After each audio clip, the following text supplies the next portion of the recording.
चलिए मिलते हैं ईशान हॉस्पिटल बरेली के डॉक्टर राज गौरव रोहतगी से, जो कि स्पेशलिस्ट हैं जो खोए हुए दांत हैं उनके लिए। या डॉक्टर साहब, ये जो लोगों के दांत खत्म हो जाते हैं, क्या क्या कारण हो सकते हैं इनके?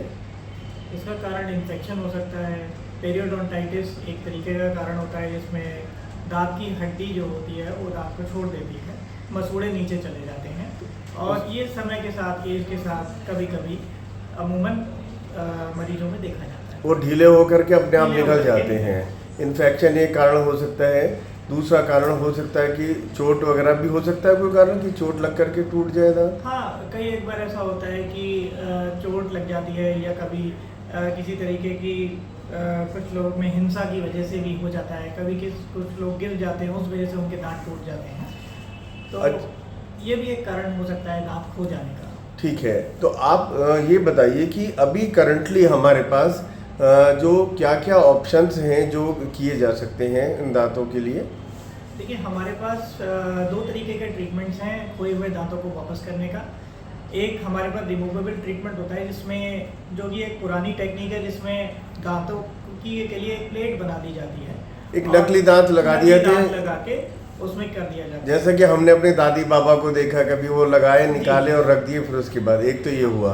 दूसरा आजकल फिक्स ट्रीटमेंट होता है। फिक्स ट्रीटमेंट में भी हमारे पास एक तो ब्रिज का ट्रीटमेंट है, अगल बगल के दांतों को सपोर्ट लेके, और वहाँ पर जहाँ दांत नहीं है वहाँ एक दांत दिया जा सकता है, या मल्टीपल दांत अगर ना हो तो वो दिए जा सकते हैं।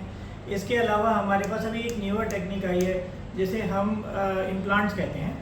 उन इम्प्लांट्स में दो तरीके के इम्प्लांट्स होते हैं, एक होते हैं कन्वेंशनल और एक होते हैं हमारे बेसल इम्प्लांट्स।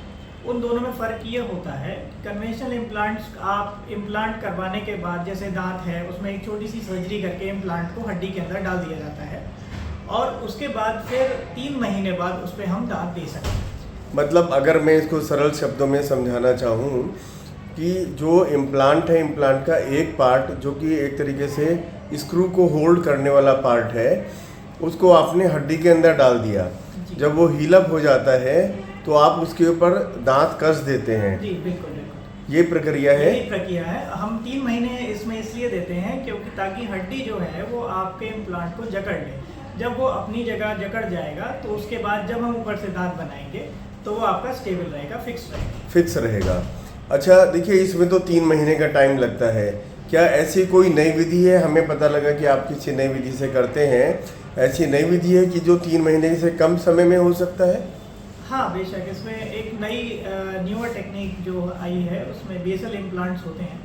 बेसल इम्प्लांट अमूमन जबड़े की हड्डी से सपोर्ट लेते हुए आपका किया जाता है। जबड़े के नीचे की जो बेसल बोन होती है उससे हम सपोर्ट लेते हैं, और इसकी रिमॉडलिंग जैसे कि स्टडीज़ में बताया गया है कि मात्र 2% या 2 से भी लेस होती है। तो इसमें जो सपोर्ट हमें हमारे इम्प्लांट को मिलता है वो बहुत ज़्यादा मिलता है। दूसरी बात, इसका रिजॉर्बेबल रेट जो हमारे बोन का होता है, रिजॉर्बिंग का, थोड़ा सा कम रहता है।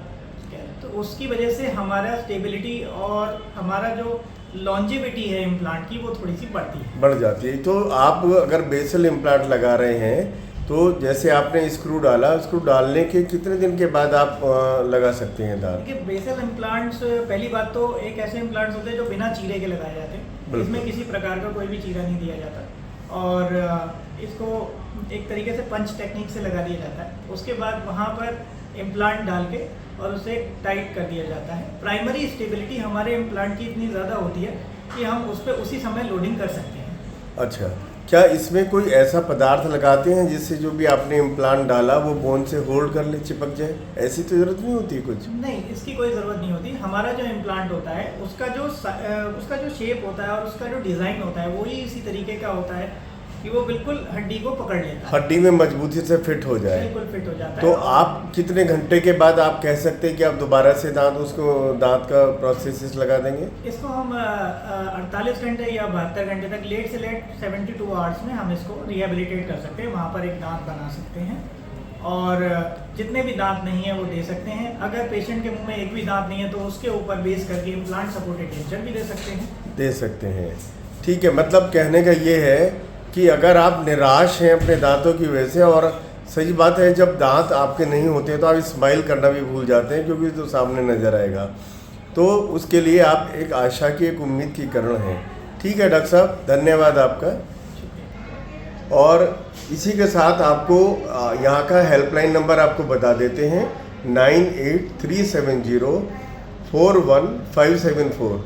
अगर आपको कुछ और जानकारी चाहिए या आपको अपना अपॉइंटमेंट बुक कराना है, आप इस नंबर पर फ़ोन करके आप बात कर सकते हैं। नंबर कृपया एक बार पुनः नोट कर लें, 9837041574। ये ईशान हॉस्पिटल का हेल्पलाइन नंबर है। आप 24 घंटे कभी भी बात कर सकते हैं।